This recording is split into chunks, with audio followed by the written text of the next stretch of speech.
I think we got 15 minutes, and the timer has already started. And what we're going to do is really talk about, I think the topic is investing in employees is important for retention. Yeah, it's like you can't argue with that, right? Everybody will say yes. So what we're going to do is talk a little bit about what does it really mean? How have things changed over some time? So we'll talk a bit about that. Have you heard of this saying by Richard Branson? He said, train your employees well enough so they can leave, but treat them well enough so they will stay. Yeah, I think that was a fabulous quotation. I think it says that you invest in them so that they are employable, they can find something and they can grow. But at the same time, you give them enough opportunities, you treat them so they can stay with you. Yeah? I think that I think epitomizes what this whole thing is about. So I think if you look at investing in employees is important for retention, I think everybody will say yes. But the question is, what do you invest? Where do you invest? What are the changes? Yeah, that's what we're really going to be talking about in the next kind of our conversation with Kevin in the next 15 minutes. If you have any questions anytime, just shout across, and we'll try and see if we can answer that. Yeah. So Kevin, I think you've been in the tech industry. I've also been in the tech industry. I hope there are many of us here in the tech industry, and we've seen in the last year, amongst the highest attrition. Every company has seen high attrition, etc. So how do you really, if you were to ask you as a CEO of a company, in terms of attracting and retaining people, what are some of the things that you've been doing? Sure, Krish. And by the way, I will also ask some questions to him, so that's there. Attracting and retention, I think, because of this great resignation, whatever happened, that has become the talk of the town. I just want to step a little forward and backward, just to go back to the foundation. And recently I was reading a book by Stephen M.R. Covey on Inspire and Trust. In that he talks about 5 emerging forces. The number 1, he says, the nature of the world has changed. And because we all know how the world is changing in terms of the technology advancement. Second, he talks about the nature of the work that also has changed. Absolutely, we all agree. Pre-pandemic as well as post-pandemic, the type of the work that we deliver, it also has changed. And most importantly, the nature of the workplace has also changed. That is where we talk about today in the future of the work, hybrid model, work near home. There are a lot of other models are evolving. And the last 2, which is again very key, he talks about the nature of the workforce. The mindset of the people has also changed. And the choice of the people also changed. Now, there are so many changes that is happening in this today world. And how as an organization, you have changed your model? That is a question I want to put across. And relevantly, I want to put another context. Until 19th century, the knowledge economy we call, that doubled every century. So every 100 years, the experts estimated that the knowledge has doubled in 100 years. In 1982, guess what? They estimated that the knowledge has doubled every 13 months. And 2022, the knowledge is doubling in every 12 hours. That is what the speed of knowledge and the growth that is happening. Now the question back to you as organizational people, how are we changing in our company culture, in our compensation structure, in our HR practices? We cannot force fit an external model into your company and try to fit it. Because your environment, your landside is much different from a standard framework.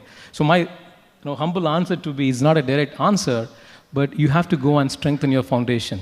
If you look what the market is driving towards you, what you are losing is your values, principles, and foundation, how this company was built. You are missing that core component because you are running towards attracting people, throwing different value of money to retain as well as to regain the people.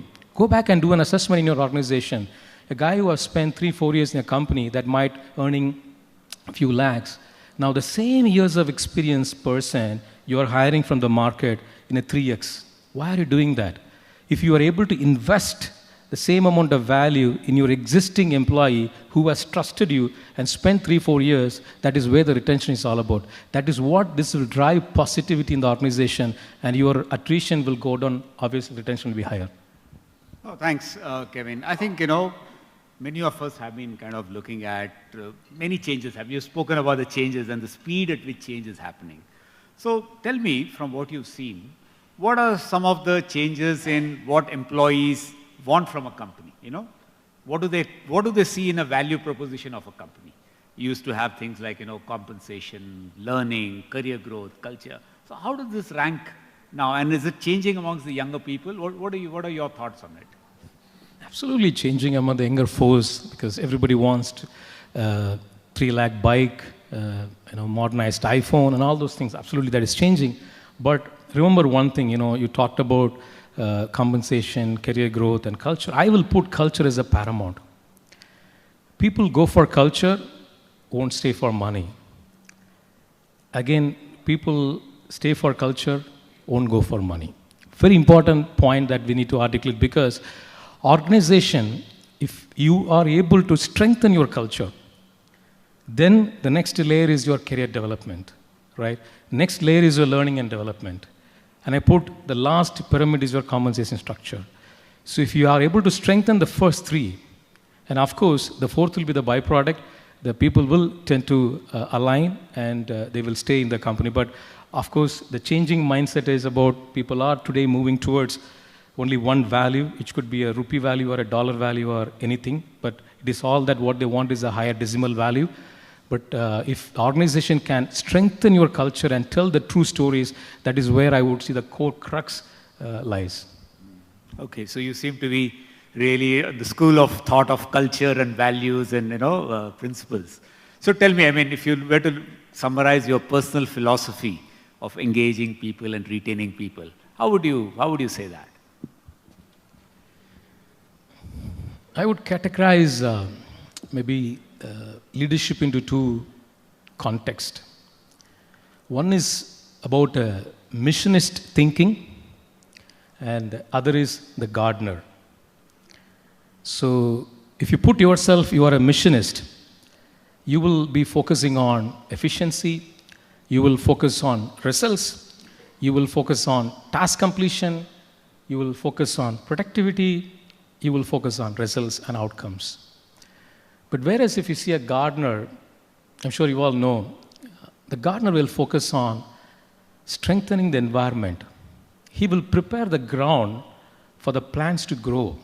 He will put the right manure on the ground and keep the ground ready, and will make a lot of rich ingredients so that the plants can absorb and grow and blossom.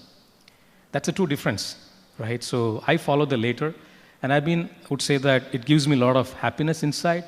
In our organization, our employees are happy, and automatically the growth is what we see as a byproduct. And the question again I want to ask you, are you a missionist or a gardener? That is a point of contention that you need to decide once you leave out of this room. Thank you.